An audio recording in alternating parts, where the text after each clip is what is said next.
안녕하세요. 안녕하세요. 이슈 예 김재야. 이슈맨입니다. 네 반갑습니다. 네, 반갑습니다. 예. 네, 어떻게 이번- 지내셨어요? 야 이게 선수를 치는데 저는 확실히 잘 지내고 있는데 네, 네. 예, 이슈맨은 저도 건강 뭐, 예. 잘 지키고 있습니까? 네, 그렇습니다. 예. 새로운 이슈 팔딱팔딱 뛰는 거 가져왔어요. 네, 팔딱팔딱 뛰는 건 아니지만은 바로 이제 첫 번째 소식으로 하루 좋아하는데 아닙니다. 바로 첫 번째 이걸로 넘어가야 돼요. 저는 분명 이거 저번 주에도 경고를 분명히 했는데 경고까지 네. 했다고? 그러니까 이 얘기를 좀 많이 들으실 거라고. 아. 왜냐면 이제 이번 주 일정 중에서 이게 좀 굉장히 이제 암호화폐 변동성이 네. 가장 크게 일어날 수도 있는 이벤트라고 해야 되죠.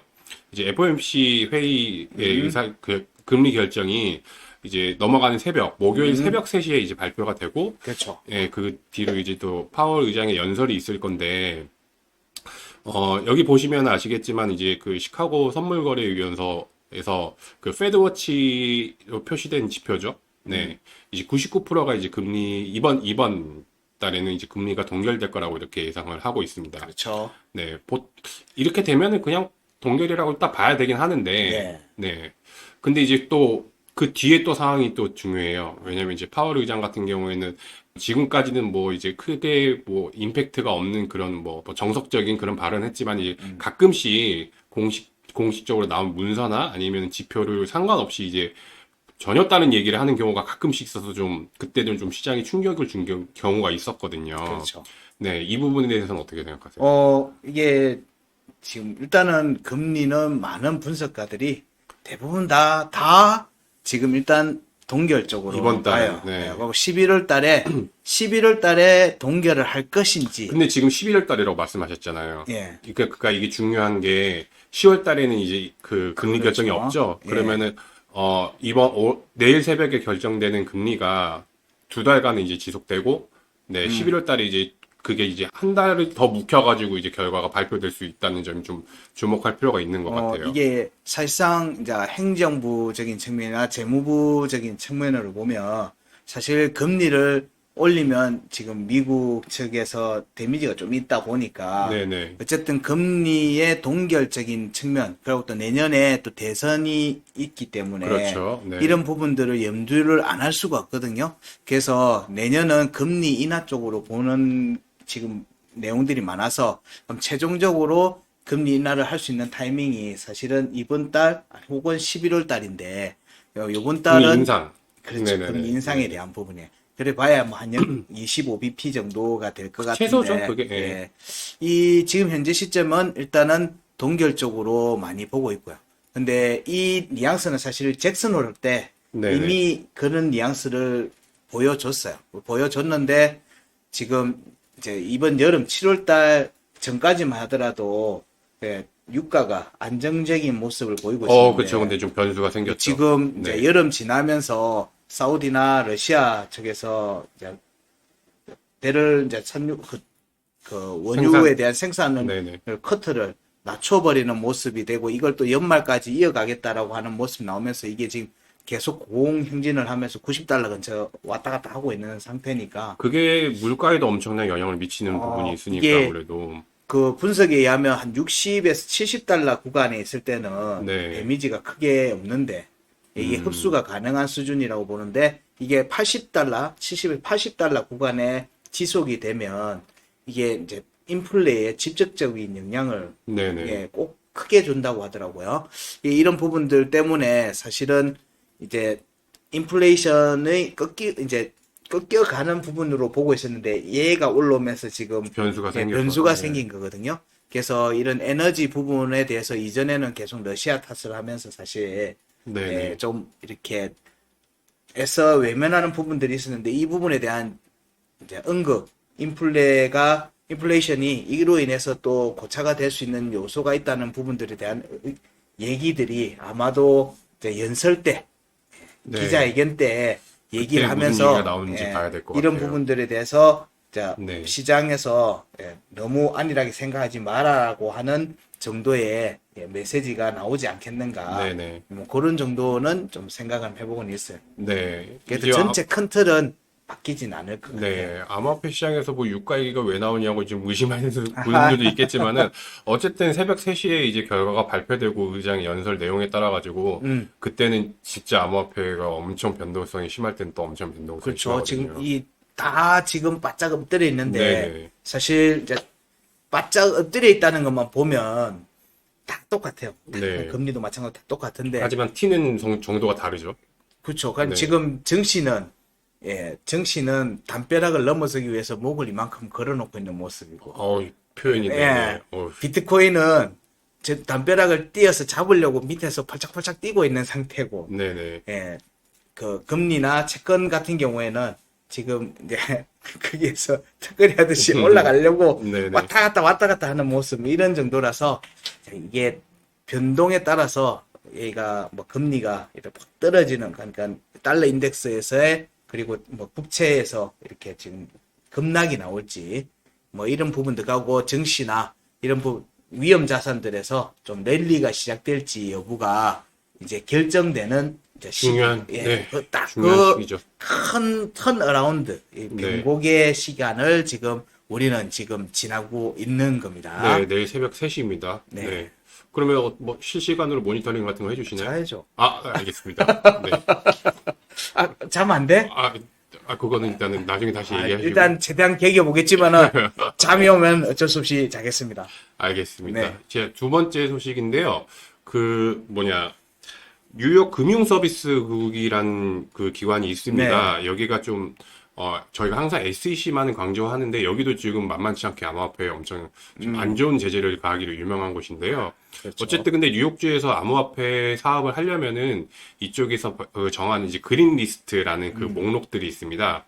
그 그린 리스트 목록 같은 걸 보시면 근데 이게 원래는 리플이랑 도지 그리고 뭐 라이트코인까지 다 포함해가지고 25종류가 있었는데 여기 보시면 아시겠지만 이번에 새로 그게 변경이 됐어요.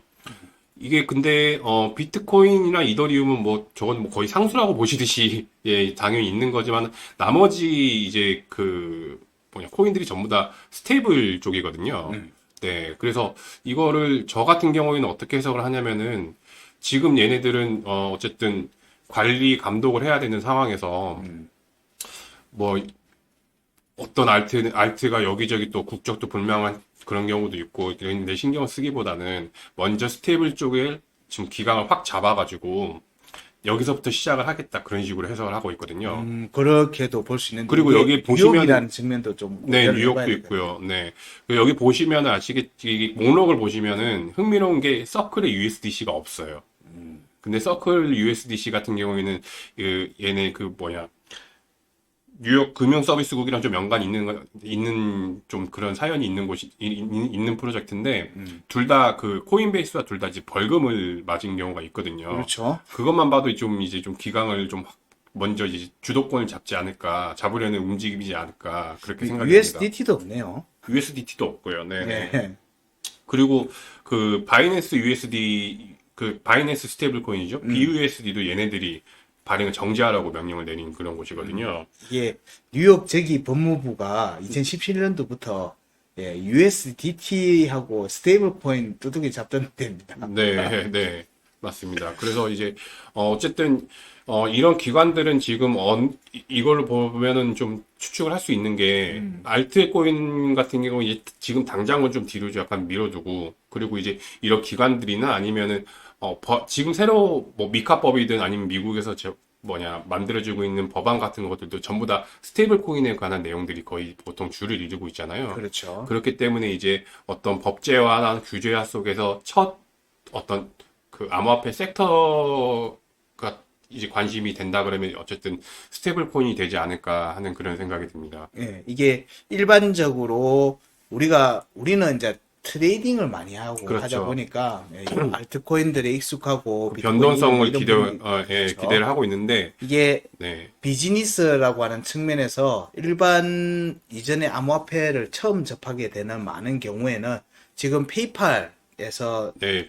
스테이블 코인 USD, 나왔듯이 네. 거기에 대한 서비스도 마찬가지로 이게 암호화폐로 교환을 하든지 암호화폐를 가진 사람이 이제 그런 피아트로 바로 변환할 수 있는 서비스를 직접적인 서비스의 전면에 내세우고 있기 때문에 이런 부분들의 연결 접점에서는 사실 스테이블 코인이 일반 사람들이 서비스를 접할 때 제일 많이 접하게 되는 부분이라고 보는 거죠. 근데 이게 어쨌든 근데 피아트랑 연결되다 보니까는 이게 스테이블 코인이지만은 그런 암호화폐로 인식을 잘 못하는 것 같아요.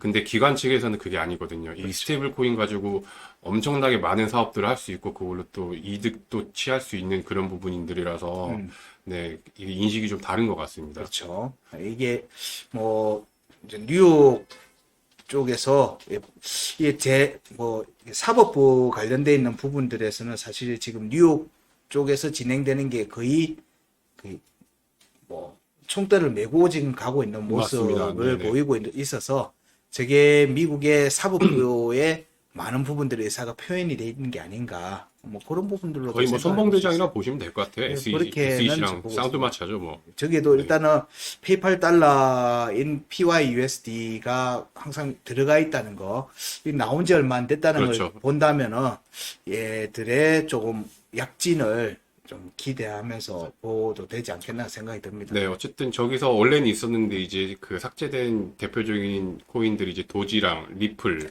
그리고 이제 라이트코인 이런 코인들인데요.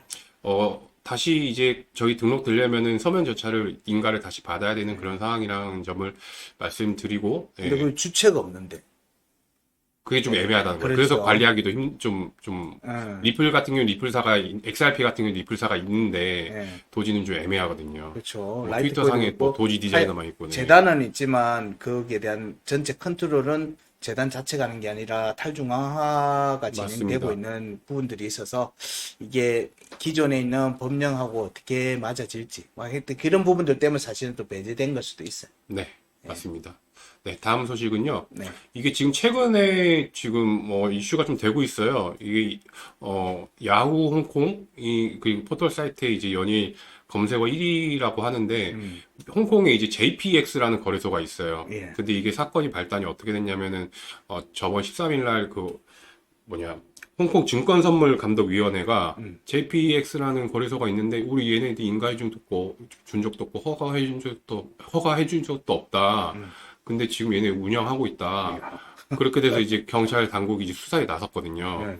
그래서 결론적으로는 지금 대단한 배짱이네요. 네네. 그래서 근데 얘네가 홍보를 엄청 돈을 많이 써가면서 했어요. 네. 저희가 얼마 전에 다뤘던 그 토큰 2049 있잖아요. 네. 거기서도 부스까지 잡아놓고 했는데 그렇게 자기들도 이제 뭐 홍보 활동도 했는데 어쨌든 여기서 얘네들 홍보하는데 이제 도움을 줬던 인플루언서들이 먼저 잡혀 들어갔거든요.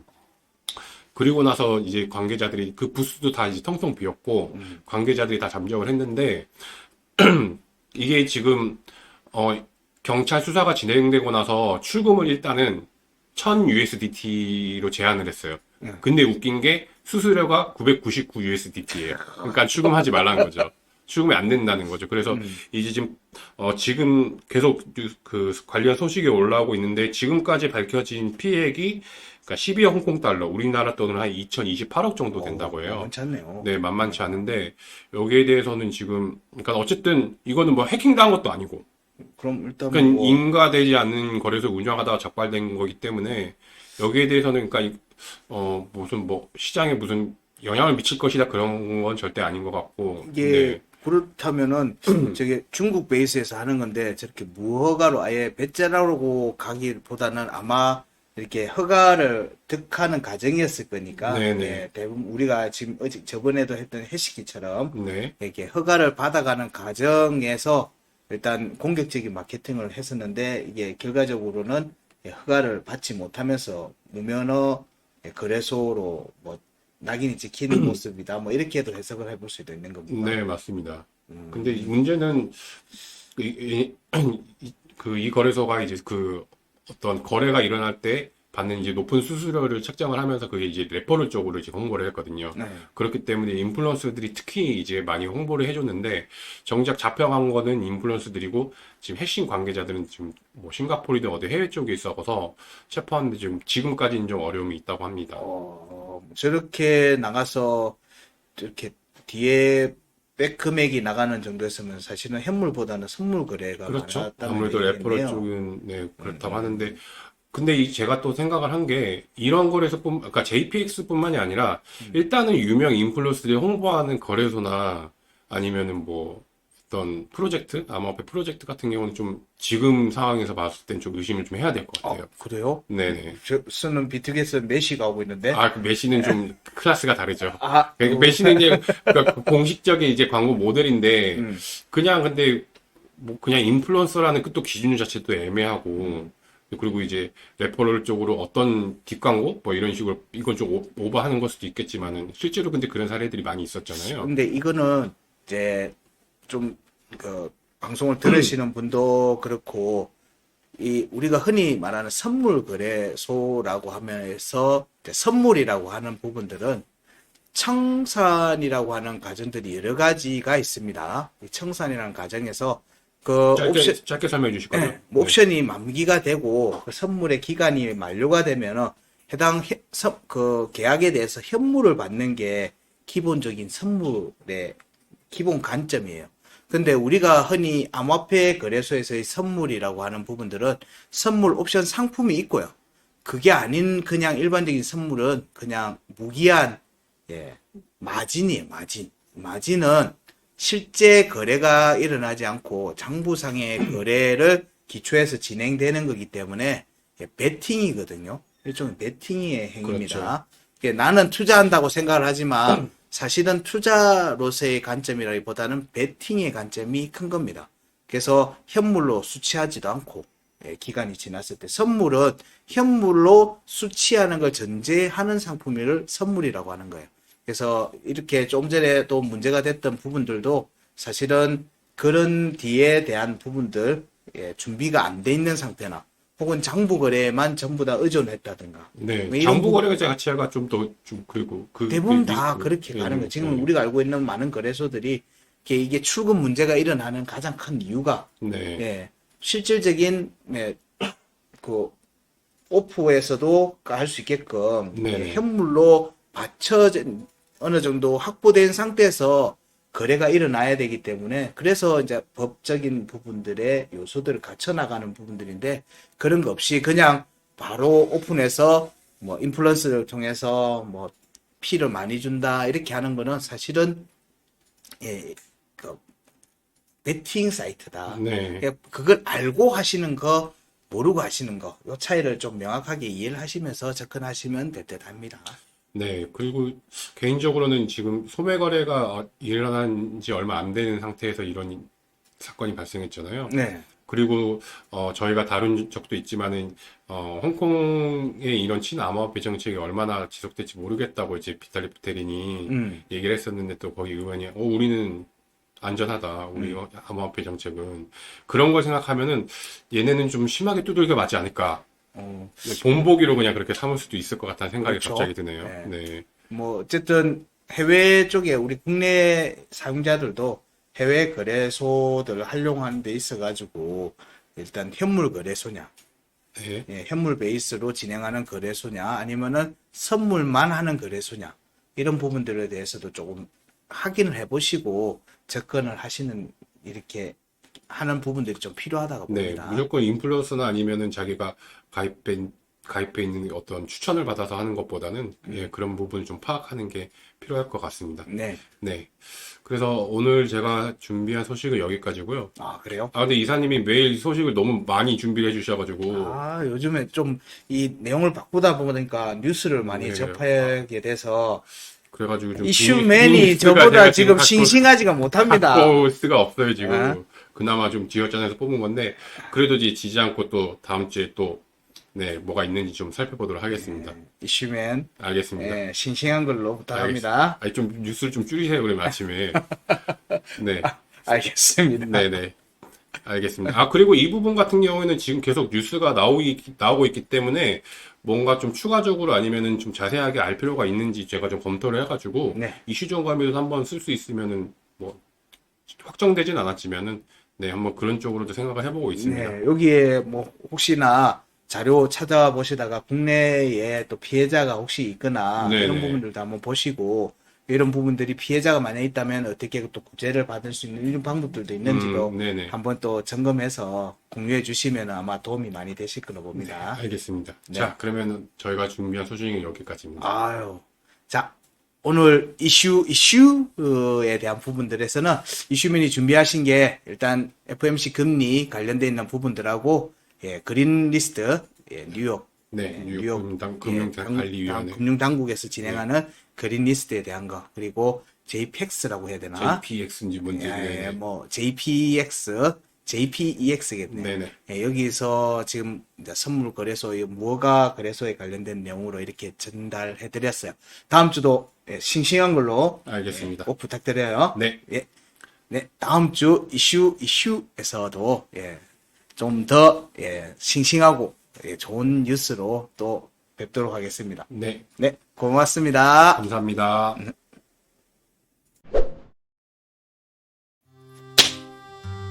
왜요? 응? 왜요? 임팩트가 약하잖아. 어떤 임팩트가요? 응? 응? 응? 어떤 임팩트가요? 막 가슴이 차오르는 그런 원이 이라면서 무릎을 탁 치고 하는 그런 걸로 좀 갖고 와야지.